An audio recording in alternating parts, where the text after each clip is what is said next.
Welcome to Winning Mood, short, sharp, strongest SuperCoach and punting advice for the NRL week ahead. I'm Jacob Winn from the TryPod. He's Tim Moodie, the 2021 SuperCoach champion. We're live every week, share as much information as we can with each other and our audience, always in under 20 minutes. And we're at an unusual time today. Tim, the first question has to be, how you feeling, mate? You were pretty crook last night. We couldn't go ahead live. So shout out to anyone who's actually tuning in at this random time to watch us. The show must go on. Yeah, the show must go on. Unfortunately, couldn't go on last night. I was just a wreck. I was a mess, like chucking up. Everything wasn't good. So I'm back in the game. Are you still COVID positive, or is this like post-COVID? This is another thing. Post-COVID. I've spoken to a few other people who said they've had some lurking, things happen afterwards. Yeah. So it's not nice. No good. And it wasn't a reaction to round 12. How did you go in round 12? I'm 100% living vicariously through your team. So talk to me and the followers. I hope you did well. Bit of an interesting one. Like metaphorically, or I guess they say got away with the 2 points. I won all my cash head-to-head leagues, 10 out of 10 of them. But it was a pretty average round for me. I don't know how I scraped through. I started off with Wishart as my hooker, with Harry Grant being out, and he scored me 13 points. So I was super stressed. I then panicked and reacted to that low score and made 2 panic trades and used a boost for the second time this year, bringing in Turbo.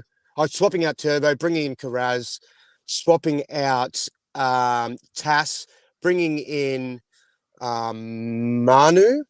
And I played Manu over Suwali, which sort of made up some of those points for me. So it was a bit of a nice recovery there. Look, I didn't nail the captain, so I'm a little bit annoyed about that. It could have been something massive had I went with Teddy, but I just went with a pretty common one in Cleary there. Look, I scored 1,800, I wish, 1,182, moving up a small amount, just 18 spots up into 374th. That's where we're at for this last week. And this week, we're an important round. We're heading into the first bye round. So it's all about how many numbers you actually have to field this week and how well you've planned for that. You're doing well, mate. Every week you're telling us you're climbing a little higher. And when you are at the very pointy end, it's not easy to climb. Everyone is dialed in. Everyone knows what they're doing, and everyone's got good teams. So it's pretty cool to hear that you continue to breathe down the necks of the leaders, and the quest to go back-to-back still remains alive. And it is a bye round, only 4 matches kicking off tonight, 1 match each night.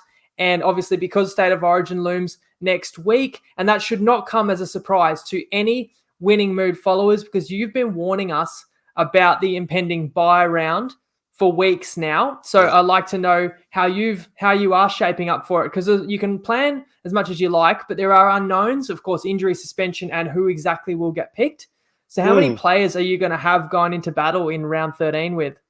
Okay, so before trades, I've got 10 players. I lost Viliami Vayela throughout the week, which is a pretty common one that people held on to. It sounds like Tom Malolo is going to make it, so that'll give me 10. Using trades, I'm either going to get to 12 or 13. I'm not certain whether I'm going to bring in 2 more or 3 more numbers for this round. But what I've heard from Adam DeRusi, the stats guy, the numbers guy in the SuperCoach community from SC Playbook, he's come up with some important stats that in the top 100, the average is 9.1 players that people have on average available this week. Yeah, and I think in the top sort of like next bracket around that, it's not even, it's a little bit less. So I wouldn't be panicking if you've got somewhere between 8 to 10. Yeah, if you can, ideally a good number. People who've got 15 are really rubbing it in, like I got 15. But if they've got some really average players that only pick up a couple of 20s, they could have 3 extra players than you, but only get an extra 60 points out of those players. But you could make up that 60 points just in one decent player, having scored 120 and just instead of like a 60. Or nailing your captain is a really important thing to do this week as well. So just curious, who are your captain options this week? I'll put your team back up on the screen as well. Sure. So I haven't obviously done my trades as yet. I'm looking at possibly bringing in Drinkwater this week, and we'll talk about him when it comes to the red light, green light. But Yeah, look, he's on the first game of the round. I'm pretty sure. That's right, tonight. Yep, Yes, the yep, yep, Cowboys yep. play the Titans. I So mean, give him a Tamalolo, whirl. is he a captain option? Nah, Or not coming back enough from injury, you're upside there. nervous? Yeah, Yep. not enough upside. Like you usually get about a 60 to an 80 from Lolo. You'd be happily to take an 80 out of him at best. But look, he could just score a 60, and that's a pretty boring VC. It's also a pretty boring captain. So we're trying to jag somewhere from about 90 to 130 if we can get lucky there. But Well, there's yeah, two look, other names I can see on your team that would be in consideration. The namesake of the side, Viliami Kikau, potentially. yeah, I it don't know about his could be scoring. a And the good other vice one would captain. be Joe Manu. Joe He Manu's must most be an likely my option for you captain. as well. He's obviously Yeah, playing fullback this week, and the Roosters play the Raiders on Sunday afternoon. Yeah, that's right. So I most likely will go with Manu as the captain. If I can get a big enough score out of Drinkwater or maybe Kicker, whoever I end up VCing, I'll loop that. So it's another thing to keep in mind, guys. We do have 2 cracks at the captain this week. Because no one's going to have 17 players, it's very easy to do the loophole. So if your VC goes really well, then you just bring on a guy that's not going to be playing for you in this round, make him your captain, and then make VC that you've selected with the big score actually get double points instead of the captain. So that's a bit of a loophole. So If you're confused about that, strategically, even if your best player, the player you think will score highest, is playing tonight or yeah, maybe tomorrow, you exactly. wouldn't captain them No, I'd vice because it's a captain them. missed opportunity. You Yeah, vice captain them, you captain someone else, and then if they do go off, yeah. you just do the loophole where you bench the guy who was going to captain, and you do sacrifice their points, but you're saying it's worthwhile if the VC score Yeah, is there's no points going to big be enough. actually sacrificed this round. Normally, you'd have to cop an auto emergency and you'd miss out on the guy that you end up dropping to bring on the non-playing captain for. But because of this round, there's only, we don't have 17 players. There's no loss. There's absolutely no loss to do so the if you loophole. VC Drinkwater tonight, you captain Manu on Sunday, let's say, but then Drinkwater scores 130 tonight, right? Yeah. Then you just Instant take loop. the captain. You take the captain off Manu, or how do you execute that? I'll take the captain off Manu. It's instantly gonna make Drinkwater your captain, but you're still gonna get whatever points Manu scores on Sunday.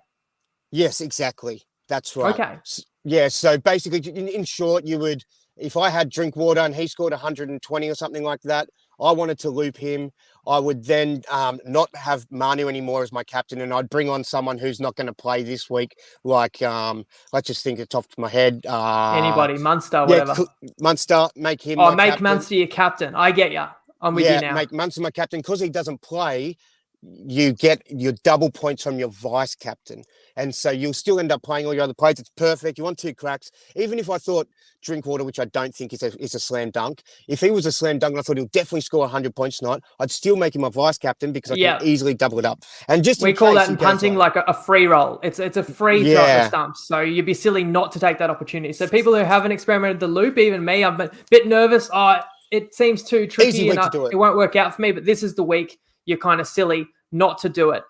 You said you got 2 or maybe 3 trades up your sleeve. I think that would play into your red light and green light. Can you talk to us about who you're considering picking up as well as dropping? Sure. So my red light, green light for this week, guys, is I'm really looking at bringing in Angus Crichton. I think he's the buy of the week. He's missed out on Origin. He's a keeper and he's going to play this round for us. So we can bring him in and not have to worry about trading him back out. Great purchase, 550K. So yeah, awesome. Lock that in. Another one that I'm really keen on is, look, I've got issues with my hooker. I've got Grant there who might not back up next round and might get rested a little bit, and Wishart, who's not getting much game time. So I'm going to probably sell Grant over this buy period and probably try to bring Grant back into my side round 18 or 19. So I'm looking at either going to Api Coruscant, who plays this round, or Robson, who plays this round, possibly even McInnes, who doesn't play this round but plays round 17. So that's another option for me.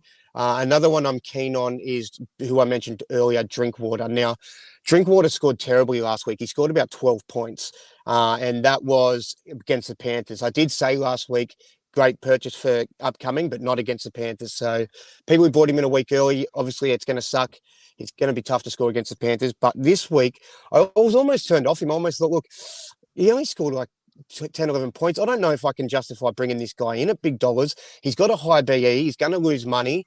So, then I just got really talked into it by another past winner from 2016, Wilfred Z, who said, this could be a really nice opportunity. People are turned off him because of that low score. And maybe, he goes really, really well. And that's an opportunity there. So, look, I think I'm going to go with Drinkwater. I think he's got that game in him to score well. Maybe not every game, but I'm going to take the risk with him, I think, over You get Dylan the Edwards. feeling as well that everyone was surprised with Dearden being pulled into the Queensland side, and he is 18th man, but he won't play tonight. Now, I presume that the Cowboys will line up the way they say, which is Drinkwater remaining at fullback. You've got the hammer there who can play fullback, but he's been named in the centres, and they're bringing in Hampton into the halves. I just wonder, could Drinkwater play in the halves, or if not, he may just get a lot of touches and he may do additional playmaking to take the load off Hampton and Townsend. And that could play into high scoring. And I'll say ahead as well, in terms of my punting tips, the Cowboys are one of our two favourite sides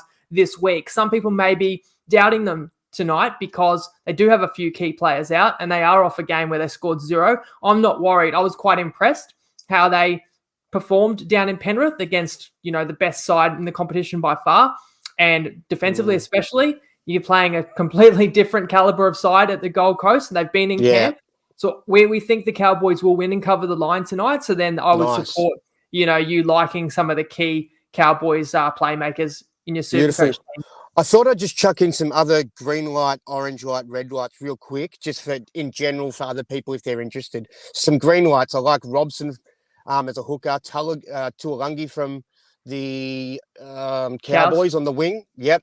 Drinkwater as well. Other names for green lights is Kikau, Edwards from the Panthers, Karaz from the Bulldogs, Olakawatu from Manly, Garrick from Manly, Tarpany from the Raiders in forward or second row, Angus and Manu from the Roosters, really good buys for this round. Some orange lights I'd say be cautious of is the Hammer So.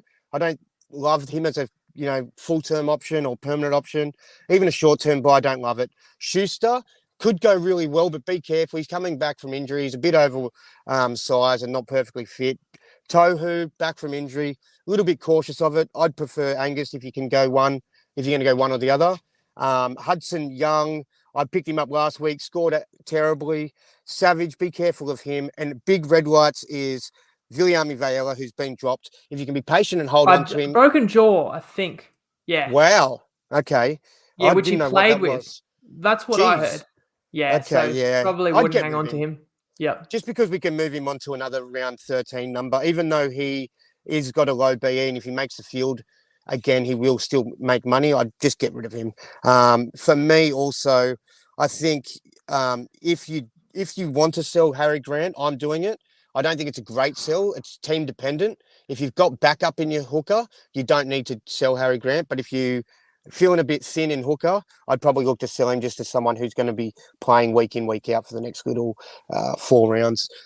But yeah, okay, cool. So moving on, what have you got for us other than the Cowboys covering the line in? Yeah, mate. Well, I said that was one of my favorite two. And the other one, which we really like a TryPod, is the Roosters, the last game of the round. I think they're going to continue their roll on, lose Teddy, but you get Manu, as we've spoken about, to cover. That's your best backup fullback anyone's got in the comp. So, and we saw him carve up during this period a year ago as well. So I don't think the Roosters lose too much in attack. Like Tupou out as well, but Billy Smith comes in. I think they cover the loss of Collins. They didn't lose Angus Crichton, as you alluded to. You still got those halves in Akiri and Walker there. Whereas if their opponent, the Canberra Raiders, lose their two best players, and Jack Whiten and Josh Papali. So as well as the Green Machine have gone in recent weeks, strung together 3 wins and then went close against Parramatta last week, I'm not going out of my way to bet against Canberra, but they're going to be weakened this week, and they play a Roosters side that really needs to win. The Roosters' next 3 opponents, Storm, Parramatta again, and Penrith again. They got to pick up some points. I think they're a legit title contender, but you've got to get enough wins to get yourself in the 4 to have a real shot. So our best bets, we laid the -2.5 with Cowboys. That line is now above 6 in some places. -3.5 with the Roosters. It's mostly 4.5 now. We're playing Roosters score over 3.5 tries. I think that's the one-day game of the week. I'll even give you a bonus tip too. The mixed matchup, which we got up last week. This week, we're taking Roosters and Cowboys combined to outscore Titans and Raiders by 10 or more. Basically, just add the two lines of those games together. They're both about 4 or 5. That we're a combined 9-point favourite, so we've got to win by 10 or more. But $2.25 on our show sponsor, Top Sport. And you can introduce the other great play that we've got for Toppy this week. All right, the 2 out of 3 ain't bad. So we're doing something a little bit exciting this week because Viliami Kikau is due. We've got him as one of our options. Really excited about that. He's my boy. We've got, I don't know about the pronunciation, Tuolangi or Tuolagi from the Cowboys. I say Taulagi. Taulagi, there you go. Yeah. I gave you 2 options and it wasn't either one of them. And also Sawali. So we do like the Cowboys. We like the Roosters as well. And Penrith are going to, I reckon, kill it as well. So we look like we've got some good options here. It's good value of $2.60. We've had a bit of unlucky fortune over the last couple of weeks, but I think, look, this week we did bounce back. Yeah, the two sides we've just spoken about, we're in agreement we think will perform well. Cowboys, Roosters. You can't go too wrong with picking two studs that both play on the wing, that are both actually have just come out of Origin camp, so they know they're knocking on the door and they want to keep putting their best foot forward, but they both get released back to their clubs to play this week. So you're kind of 50-50 in each of them. You could win the bet just that alone. But then we'll go kick out. And the thing I like about some of these big-name Penrith players, Penrith has 6 out. So you feel that the others stars that still remain in the team, your Coruscaws, your Edwards, your Fisher-Harris, and Kikau, they've got to kind of lift a larger load this week. Kikau so up against his future new club as well. So, yes, good point. There's a bit of rivalry there because you got Burton facing his previous club, and Addo-Carr will be very keen for a strong game too. But you definitely feel that Kikau, like that left side attack, you still got Kikau, you've still got Tago and May as well. And I'm really excited to see what Kurt Falls can do in 5'8" there. So we definitely think that left edge will be a threat all night for the Bulldogs, who are not the strongest defensive side. So, yeah, good chance with that bet. Now, you don't know this yet, but I'm thinking, Tim, we won't do our live show next week, Wednesday night. That's going right up against Origin, basically. So we might have to do that show 24 hours later. But what we might do, even if we don't have a show between now and Origin 1, feel free to give us any prediction or how confident you are in your Blues. But we might put our heads together and come up with a winning mood, 2 or 3 ain't bad for Origin 1. We might pick 3 players between us and have a fun try score bet. And look, tries are hard to come by in Origins, but we'll get a decent price. Get some good value there.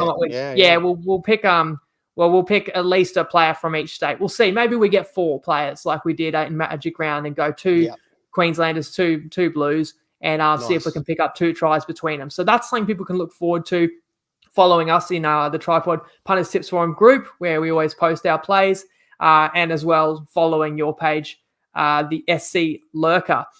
You want to introduce or remind people how they can win a jersey and then sign off? So this Sunday, the game, refresh me because I don't have it in front of me. Raiders, Roosters. So you just need to put in the comments who you think will be the last try scorer, what minute you think they will score in the game. And the closest to that will win themselves an NRL jersey of their choice, which is an awesome prize. Get around it. Yeah, it's been cool, man. I just saw this morning the last 4 people that won jerseys. 3 of them are all gone for Origin jerseys as well. Oh, that's cool. So they'll be getting ordered today or tomorrow and be getting an Origin jersey for following the show for their free guests. So get amongst it, guys. Yeah, awesome. Other than that, if you're going to have a bet, do it with TopSport. Do so responsibly and use the code TryPod if you're just signing up to them. Other than that, we hope we have put you in a winning mood. We've still got an extra 45 seconds. I feel like we've got a bit of extra time here. One thing I will mention just before we wrap up is don't go too crazy with buy round numbers for this week if it's going to leave you short on trades. If you've been going really, really crazy with trades, relax a little bit. Be happy with your, say, 9, 10, 11. Just go into this round with that. You'll survive it. It's all about having enough trades to get you through the end of the year. You don't want to be short and left with 16 players from round 20 to 25 because you don't have any trades left and you've got too many injuries. So keep that in mind, guys. Shrewd advice, mate. Appreciate it. Sorry we're late, guys, but I'm glad to see Timmy a little bit more back on his feet, or at least back on the road. So good luck. Hope we put you in a winning mood. We'll catch you